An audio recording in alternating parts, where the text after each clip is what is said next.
Good, happy Saturday morning, February 1st, 2020.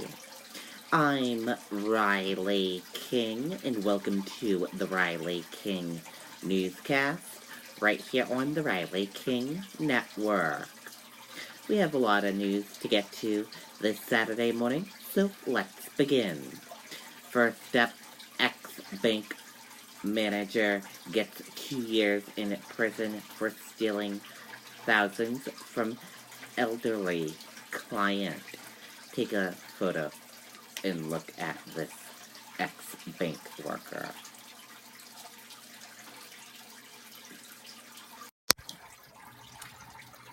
This woman here, Britt Landsberger, will be going to prison for 2 years for stealing thousands from elderly clients.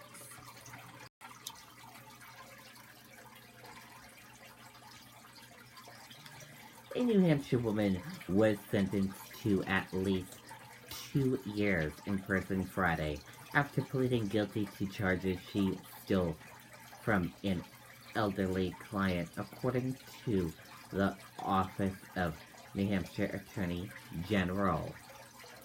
Britt K. Landsberg, age 46 of Stratham, had pleaded guilty to theft by unauthorized taking and was sentenced Friday in Rockingham County Superior Court. An investigation revealed that between 2013 and 2018, Landsberger was bank manager who exercised unauthorized control over money from 7 bank accounts belonging to the victim. A bank customer identified as C.M. The total value of the money was taken from all of C.M. account was $94,303, a prosecutor said. TD Bank had made full restitution to CM, prosecutors said. Landsberg's attorney said he appreciated the judge's time and thoughtfulness that went into the sentence and said his client was eager to move on with her life.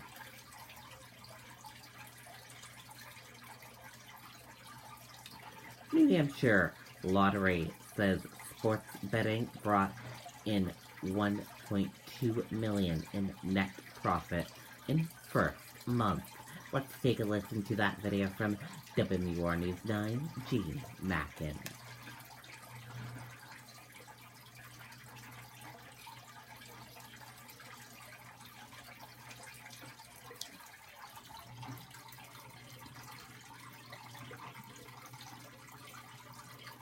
New Hampshire, your road to higher education.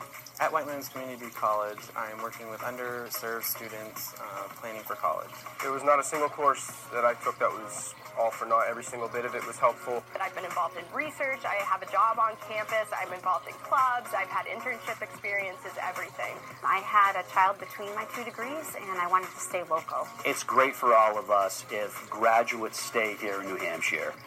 Visit WMUR.com. Can bet many are ready to place their bets on the Super Bowl this weekend. Are you betting on that? I'm going to put $50 on Kansas.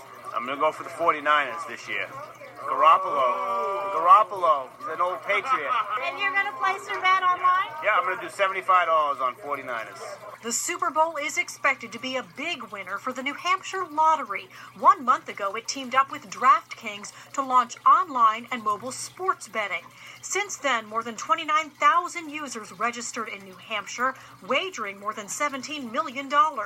And while it's generated more than $1.2 million in net profit for the education system in the state, it's still a new concept. and I'll play the lottery. If I place a bet, I'm going to place $10 on the lottery. I have two daughters that are in their late 20s, and they both play DraftKings, and they've done very well. So I think it just depends on what you're more comfortable with. The New Hampshire Lottery wants to score big after the Super Bowl, moving beyond mobile to locations you can walk into. Our fervent hope is that the first physical locations are up and running in 6 to 8 weeks. So quite literally by the NCAA basketball tournament this year, it is our hope to have physical locations where folks can go and bet and enjoy sort of a sports environment. As for Super Bowl weekend, the state says odds are more than $3 million will be wagered here. Jean Mackin, WMUR, News 9. Okay, and there you go on that video and that report.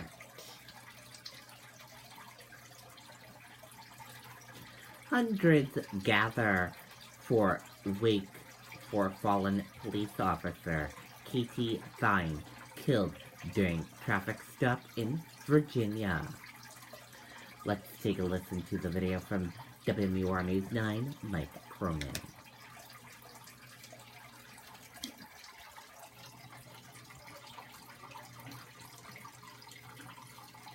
New Hampshire, your road to higher education. We're constantly hiring and looking to add great talent to our team. Franklin Pierce classes were small, and the curriculum included real-world scenarios, which helped prepare me for the workforce. I'm planning to transfer to SNHU, where I'm going to continue my communication degree. I've had great experiences at both UNH and at Mass College of Pharmacy. Visit WMUR.com. One by the hundreds, police officers from across New England, Virginia, as far away as California, came to honor Officer Katie Thine. I don't have the words, but I cannot be more humbled and overwhelmed with the reception. Outside the wake at Immaculate Conception Church in Lowell, black bunting draping a cruiser from Newport News, Virginia, where Katie was killed in the line of duty last week. Katie was an amazing person. She was, all the things that we teach people in the academy. You can't teach people how to care, empathy and understanding, compassion. Man, she had all that. She was raised right. She had that. She got it. And she cared about that community. She was a Navy veteran, a graduate of Alvord High School, and above all, Katie was a mother to her 2-year-old daughter.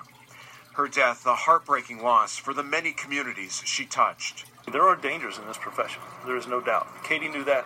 Everyone who wears this uniform knows that. And I think that's what brings us so close together, that when times of tragedy, that we wrap our arms around each other. Her brothers and sisters in law enforcement leaning on each other, bound by a duty to serve and protect, to be there in times of tragedy for each other and her family. And it is a heartfelt loss from up and down the East Coast to across this country. And she'll always be loved in our department. Saturday morning, a funeral will be held at this church, and then Katie will be laid to rest with full military and police honors. In Lowell, Massachusetts, Mike Cronin, WMUR News 9. Okay, and there you go on that video and that report.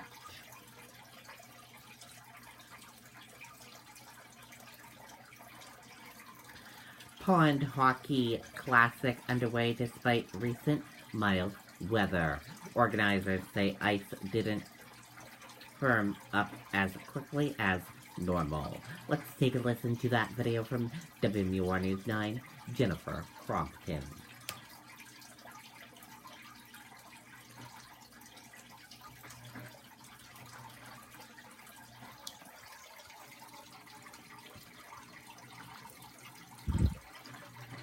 New Hampshire, your road to higher education. There's workforce needs in New Hampshire across the board right now. I got the classroom experience and brought it right into the workforce. Real small class sizes. I knew all of my professors personally, had some great research opportunities. Community colleges offer affordable tuitions along with a wide range of classes and options and a diverse group of people. I really feel prepared for my future career. Visit WMUR.com. The sound of skates and sticks on pucks echoing across Meredith Bay. 280 teams matched up on 25 rinks over 3 full days. 2,200 die-hard players of all ability levels doing what they love. This is our 5th year up here. It's awesome. We love coming up here. All my teammates say it's the best weekend of the year. We look forward to this, starting Monday. But the first time in its now 11-year run, the New England Pond Hockey Tournament almost didn't happen, at least not on Meredith Bay. It's been a really fluctuating winter, so the ice didn't catch as early as it usually does, and then we haven't had those deep freezes that really lock it in and build that nice strong ice. They'd normally have a good foot of ice. That hasn't been the case, so it's been watch and wait. Kind of right to the wire here. Last couple nights really helped, and obviously working with state and local officials to make sure everybody's safe out here. Organizers giving participants a heads up that this is a different year, and they need to limit the weight on the ice. No bob houses, no fires, and really just wanted people to come out here with themselves and their hockey equipment. There's open water in the area of the Pond Hockey Tournament. Most of it's roped off. People seem to be following the rules, at least so far. Some cracks here and there, but... Pond hockey is, you got a little obstacle out there. You got a crack. Everyone's got the same crack, right? So get over it and move on. Everyone just game to be here. Seems pretty decent. It's pond hockey. Ice is great. Right temperature, good to go. On Meredith Bay, Jennifer Crompton, WMUR News 9. Okay, and there you go on that video and that report.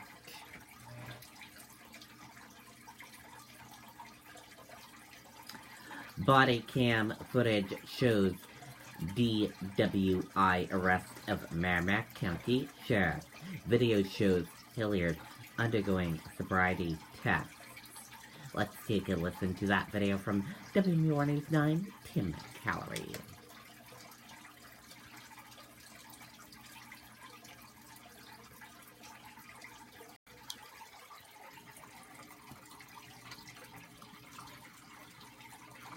New Hampshire, your road to higher education. We're constantly hiring and looking to add great talent to our team.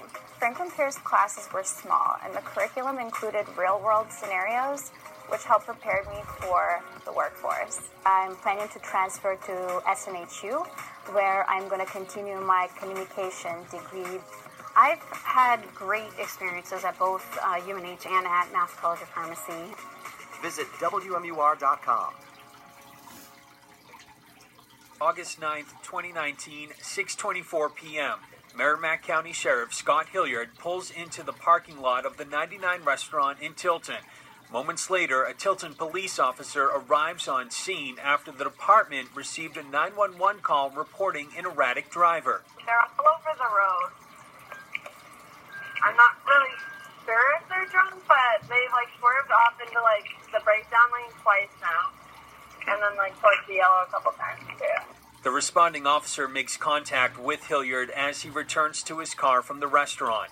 The officer informs Hilliard of the 911 call. Shortly after, a sergeant arrives on scene. A series of standardized field sobriety tests are done.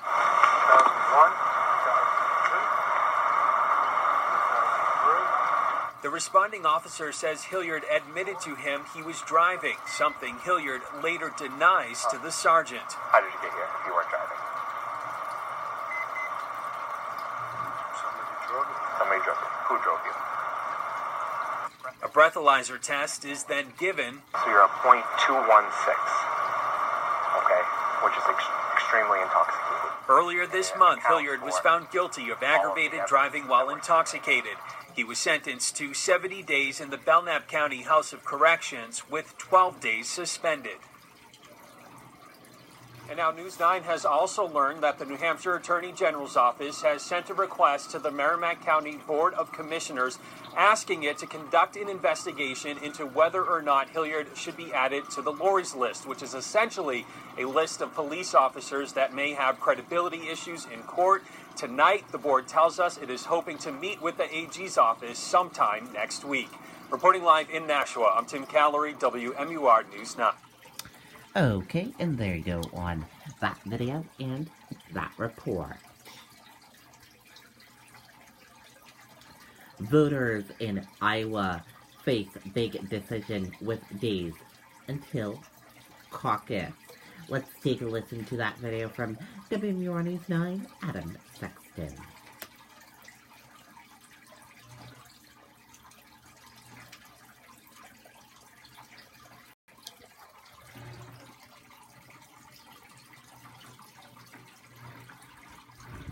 Hampshire, your road to higher education. At Riviera University, I am studying nursing, and after I am done with my schooling, I plan to become an obstetrics nurse. SNHU gives me the tools and resources I need to be successful in my career. I chose Keene State because it's a local college and it's affordable. St. College basically helped me get the internship opportunities I needed to prepare me for the job I currently have right now. For information on colleges and universities in New Hampshire, visit WMUR.com. It's decision weekend for Iowans, with the caucuses looming Monday night. Well, this requires more commitment on the part of individuals who are concerned about our democracy. As he tries to pull off an improbable victory, former South Bend, Indiana Mayor Pete Buttigieg is now drawing sharper contrasts with fellow top-tier candidates like Joe Biden and Bernie Sanders. Senator Sanders believes that we have to have this kind of all-the-way-out, all-or-nothing approach. I don't think that's going to make it possible, not only to win, but to govern. There's another outsider candidate who has far exceeded expectations and is looking now for the ultimate breakthrough after qualifying for the New Hampshire debate stage. And that is the next president of these United States, Mr. Andrew Yang! So I'm going to have tons of airtime to make my case to the people in New Hampshire and around the country. And I also feel more free because, frankly, missing that last debate made me feel like, like I can come back and be fairly confident and comfortable and human and not really worry about anything else. Just as it is in New Hampshire, everyone here seems to be waiting until the last minute to make their choice. But after more than a year of candidate vetting, they're ready to go. I am so proud of Iowa for the simple fact that we are right now leading the nation on where this is going to go for our future. Two very subtle but important differences between Buttigieg and Yang out on the trail here in Iowa. We're not far from the former South Bend mayor's political home base in Indiana, and you can tell he's comfortable here in the Midwest. Yang, on the other hand, he tells us he's very much enjoyed his time in Iowa, but he can't wait to get back to the Granite State and onto that debate stage. Reporting live in Des Moines, Iowa tonight, Adam Sexton, WMUR News. Okay, and there you go on that video and that report.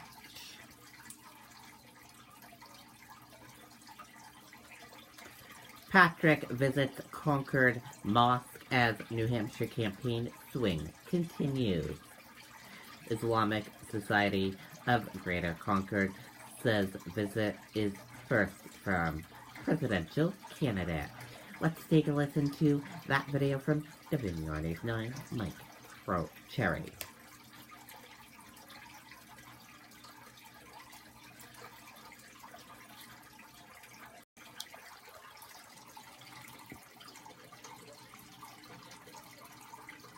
I got my degrees at New Hampshire schools, and I'm part of today's New Hampshire workforce.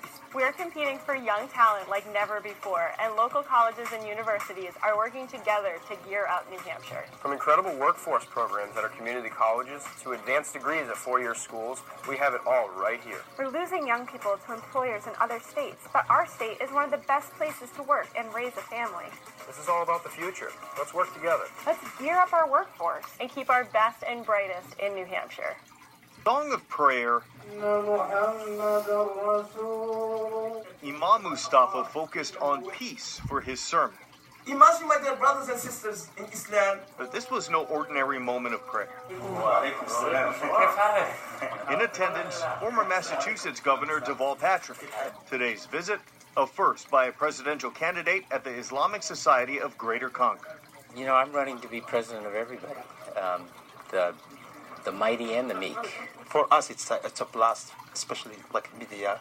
We can reach out with the media and we can be like part of the like the society. As Patrick opened up about his wife's battle with cancer, We celebrated 35 years of marriage in May last year, and she is cancer-free. today was just as cathartic for this Muslim community, which says its issues often are forgotten unless a negative story surfaces in the media. As a community, it's hard for us, to be able to go out there and practice with other conviction, because everywhere we look, if something happens, instantly the whole community is blamed. During an impromptu town hall, questions ranged from immigration policy and poll numbers. But most say their top concern is that whoever's elected in 2020 makes peace a priority. Okay, and there you go on that video and that report.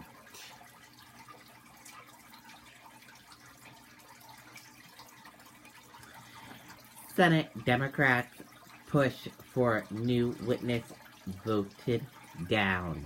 Let's take a listen to that video from ABC News.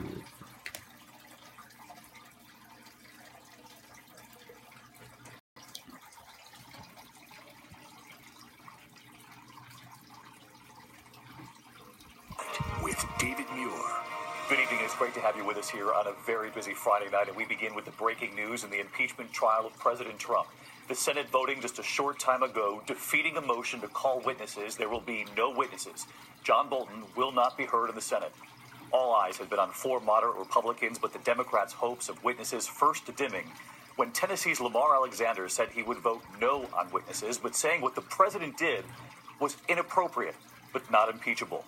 But Maine's Susan Collins voting yes, along with Mitt Romney from Utah. Both wanted witnesses. But Alaska's Lisa Murkowski, who kept everyone guessing, voting no. She cited concerns with this whole process, saying Congress has failed. So tonight, the final tally a short time ago, 51-49, voting no on witnesses. The president set to be acquitted of abuse of power and obstruction of justice. And Mary Bruce tonight on when that acquittal will likely come. Tonight, Democrats' hopes of calling new witnesses in the impeachment trial shattered. Ms. Murkowski. No. Moments later, the top Senate Democrats speaking out. It's a grand tragedy, one of the worst tragedies that the Senate has ever overcome. Just hours before, the New York Times published new allegations from the man Democrats had hopes to call as their star witness, President Trump's former national security advisor, John Bolton. According to the Times, in Bolton's new book, he writes the president's campaign to pressure Ukraine began earlier than previously thought.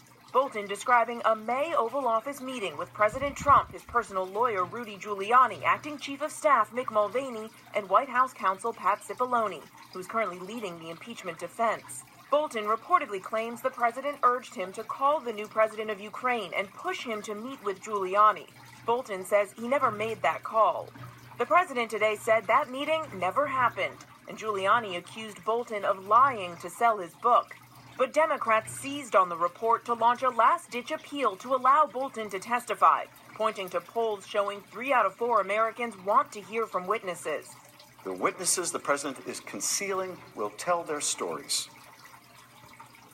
And we will be asked why we didn't want to hear that information when we had the chance. What answer shall we give if we do not pursue the truth now?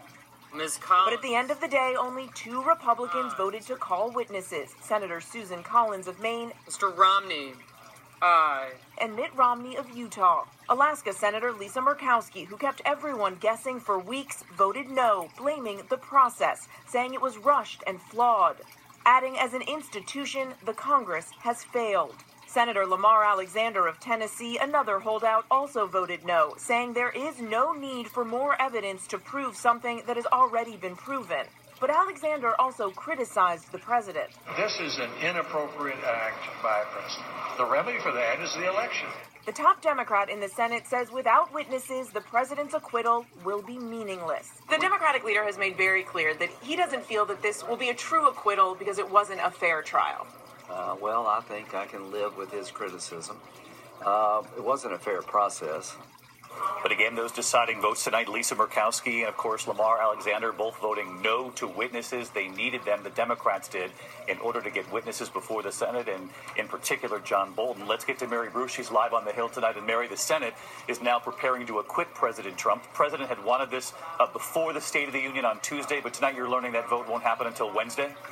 Well, David, there has been a lot of negotiating about this today. Republicans are eager to put impeachment behind them, but Democratic senators want a chance to go on the record and have their say on the Senate floor. And they will now have that chance but it also means that this trial will go beyond the Iowa caucuses and the State of the Union. David. Mary Bruce leading us off again tonight. Mary, thank you. The development tonight, no witnesses and now likely acquittal. The president, the White House clearly pleased. Let's get right to our chief White House correspondent, Jonathan Karl. John, what are you hearing tonight?